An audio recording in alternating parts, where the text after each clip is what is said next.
Hello students, আমি Nitish sir জ্ঞানজ্যোতি coaching সেন্টারের পক্ষ থেকে তোমাদের প্রত্যেককে জানাই আরো একবার স্বাগত। তো স্টুডেন্টস, আজকে আমি তোমাদের সঙ্গে আলোচনা করব এনইপি 4 ইয়ার আন্ডার গ্র্যাজুয়েট প্রোগ্রামের অধীনস্থ যে সমস্ত ছাত্রছাত্রীরা যারা নর্থ বেঙ্গল ইউনিভার্সিটি আন্ডার বিভিন্ন কলেজগুলোতে 6 সেমিস্টারে পড়াশোনা করছো, তারা মাইনর এডুকেশন যারা রেখেছো তাদের জন্য আজকে last minute session part 1 video নিয়ে আলোচনা করব।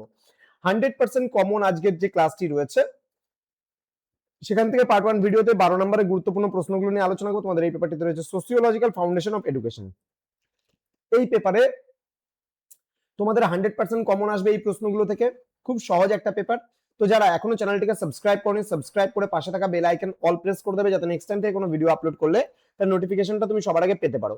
এছাড়া যারা ভাবছো যে অনলাইনে আমাদের ক্লাস জয়েন করবে, নোটস নেবে, তারা অবশ্যই যোগাযোগ করবে আমাদের অফিসিয়াল নাম্বার 7076398606 নম্বরে অথবা 6295916282 নম্বরে তোমরা সরাসরি যোগাযোগ করতে পারো।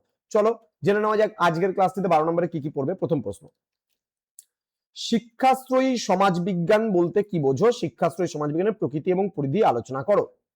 এবং শিক্ষা সমাজবিজ্ঞান কাকে বলে? শিক্ষা সমাজবিজ্ঞানের প্রকৃতি এবং পরিধি আলোচনা করো। নেক্সট, সাংস্কৃতিক বিলম্বন বলতে কি বোঝো? সমসাময়িক সমাজে মানব সম্পদ উন্নয়নের গুরুত্ব লেখো। নেক্সট রয়েছে সামাজিক পরিবর্তনের উপাদানগুলি আলোচনা করো। সামাজিক পরিবর্তনের হাতিয়ার হিসেবে শিক্ষার ভূমিকা আলোচনা করো। এটা গুরুত্বপূর্ণ প্রশ্ন। নেক্সট, সাংস্কৃতিক সংজ্ঞা দাও বা সংস্কৃতির সংজ্ঞা দাও। শিক্ষার উপর সংস্কৃতির প্রভাব আলোচনা করো। সংস্কৃতির পশ্চাদমুখীনতা বলতে কি বোঝো? শিক্ষার দিক থেকে সামাজিক এবং অর্থনৈতিক ক্ষেত্রে তপশিলি জাতি, তপশিলি উপজাতি এবং অন্যান্য অনগ্রসর শ্রেণী যারা রয়েছে তাদের সম্পর্কে আলোচনা করো। নেক্সট, সংস্কৃতি বলতে কি বোঝো? সংস্কৃতি ও সমাজের মধ্যে পার্থক্য লেখো। নেক্সট, সামাজিক গোষ্ঠী বলতে কি বোঝো? উপযুক্ত উদাহরণ সহ সামাজিক গোষ্ঠীর শ্রেণীবিভাগ আলোচনা করো। নেক্সট, জনসম্প্রদায় বলতে কি বোঝো? জনসম্প্রদায় ও সংঘের মধ্যে পার্থক্য লেখো। শিক্ষার ব্যক্তিতান্ত্রিক এবং সমাজতান্ত্রিক লক্ষ্য সম্পর্কে আলোচনা করো। নেক্সট রয়েছে প্রাথমিক ও গৌণ গোষ্ঠীর প্রধান বৈশিষ্ট্যগুলি আলোচনা করো। নেক্সট, সামাজিকীকরণের ক্ষেত্রে পরিবার এবং বিদ্যালয়ের ভূমিকা আলোচনা করো। নেক্সট, সামাজিক সচলতা বলতে কি বোঝো? উদাহরণ সহযোগে সামাজিক সচলতার প্রকারভেদগুলি সম্পর্কে বর্ণনা করো বা আলোচনা করো।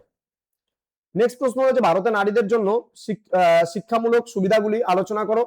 শিক্ষাক্ষেত্রে তপশিলি জাতি ও উপজাতিদের শিক্ষার্থীদের সমস্যাগুলি আলোচনা করো।